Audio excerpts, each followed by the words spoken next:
Governor اور وزیر اعلیٰ خیبر پختونخوا میں تلخی مزید بڑھ گئی ہے۔ علی امین گنڈاپور کی فیصل کریم کنڈی کو گرانٹ بند کرنے کی دھمکی دی گئی۔ آپ کے پاس آئینی عہدہ ہے، سیاسی گفتگو سے اجتناب کرو، میری وارننگ پر عمل نہ ہوا تو گرانٹ اور گاڑی سب کچھ بند کر دوں گا۔ پاکستان تحریک انصاف نے شیر افضل مروت کو غیر ذمہ دارانہ بیانات دینے پر شوکوز نوٹس جاری کرتے ہوئے 3 روز میں جواب طلب کر لیا ہے۔ شوکوز notice secretary general Omar Ayub کی جانب سے جاری کیا گیا۔ اسلام آباد سے رپورٹ دیکھیے۔ تحریک انصاف نے شیر افضل مروت کو شوکاز نوٹس جاری کر دیا۔ غیر ذمہ دارانہ بیانات پر 3 روز میں وضاحت طلب، مطمئن نہ کرنے کی صورت میں پارٹی ڈسپلن کے تحت کارروائی کا عندیہ۔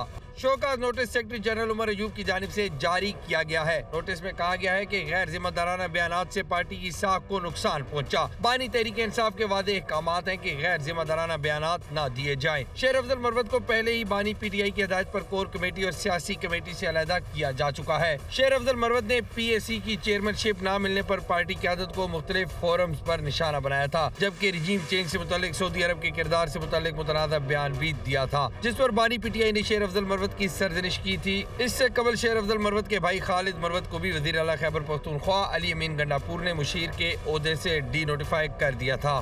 دانہ اور گندم خریداری کی 70 سالہ کہانی اپنے منطقی انجام کو پہنچ گئی ہے۔ کسان اور پرائیویٹ سیکٹر کو گندم خریداری کی بابت آزاد کر دیا گیا۔ باردانہ کی منظور شدہ درخواستیں خارج، ایپ بھی بند کر دی گئی۔ عمران اکبر کی رپورٹ دیکھیے۔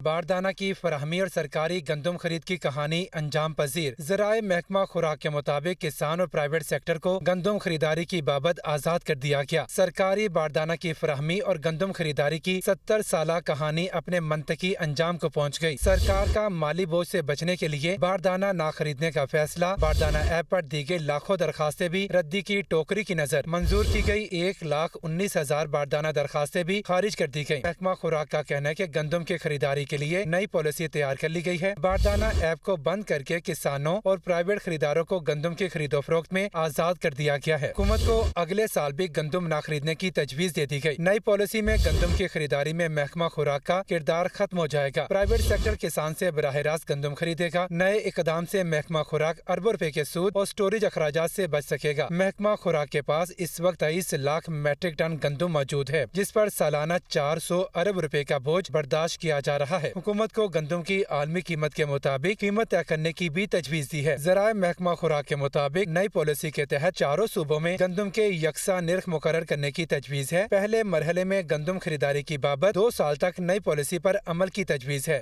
فیض آباد دھرنا نظر ثانی کیس سپریم کورٹ نے گزشتہ سماعت کا تحریری حکم نامہ جاری کر دیا ہے۔ عدالت نے قرار دیا ہے کہ کمیشن رپورٹ ٹی او آرز کے برخلاف ہے۔ اسلام آباد سے رپورٹ دیکھیے۔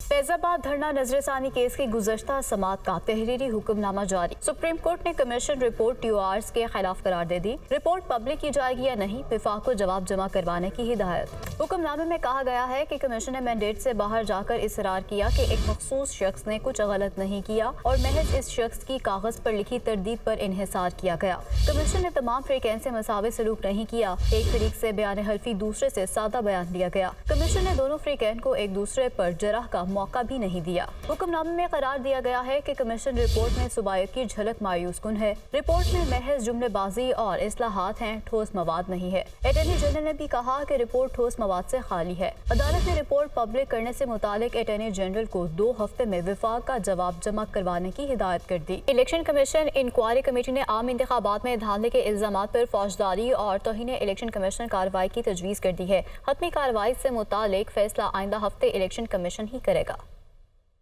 کمشنر راولپنڈی کے دھاندلی سے متعلق الزامات پر انکوائری رپورٹ آئندہ ہفتے پبلک کرنے کا فیصلہ۔ انتخابات میں دھاندلی کے الزامات پر فوجداری اور توہین الیکشن کمشنر کی کارروائی کی تجویز۔ سابق انکوائری کمیٹی نے سابق کمشنر کے خلاف مختلف فورمز پر کارروائی کرنے کی تجویز دی ہے۔ رپورٹ میں تجویز کیا گیا کہ سابق کمشنر لیاقت چٹھا کے خلاف فوجداری کارروائی عمل میں لائی جائے۔ سابق کمشنر راولپنڈی نے چیف الیکشن کمشنر کے علاوہ چیف جسٹس پر سنگین الزامات عائد کیے ہیں۔ اس ضمن میں سابق کمشنر لیاقت چٹھا کے خلاف توہین الیکشن کمشنر کی کارروائی بھی عمل میں لانے کی تجویز دی گئی ہے۔ تاہم حتمی کارروائی سے متعلق فیصلہ آئندہ ہفتے الیکشن کمیشن کرے گا۔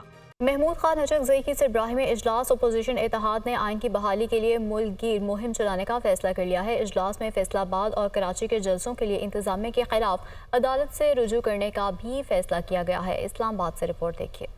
محمود خان اچکزئی کی سربراہی میں تحریک تحفظ آئین پاکستان کا اجلاس، اپوزیشن اتحاد کا آئین کی بحالی کے لیے ملک گیر مہم چلانے کا فیصلہ، لاہور ہائی کورٹ بار کے وکلاء پر تشدد اور کسانوں کی گرفتاریوں کی مذمت۔ اجلاس میں قومی اسمبلی میں اپوزیشن لیڈر عمر ایوب خان، سابق اسپیکر اسد قیصر، سنی اتحاد کونسل کے سربراہ صاحبزادہ حامد رضا، MWM کے اسد شیرازی، BNP مینگل کے نمائندے ساجد ترین اور ثناء اللہ بلوچ شریک ہوئے۔ اجلاس میں فیصل آباد اور کراچی کے جلسوں کے لیے انتظامیہ کے خلاف عدالت سے رجوع کرنے کا فیصلہ بھی کیا گیا۔ اپوزیشن اتحاد کے اعلامیہ میں کہا گیا کہ اس وقت ملک میں جمہوریت ختم ہو چکی ہے اور آئین کے ساتھ کھلواڑ ہو رہا ہے۔ ملک میں آئین توڑنے والوں کو قوم سے معافی مانگنا ہوگی۔ اجلاس میں گوادر میں پیش آنے والے دہشت گردی کے واقعے میں 7 بے گناہ اور نہتے افراد کے قتل کی بھی مذمت کی گئی۔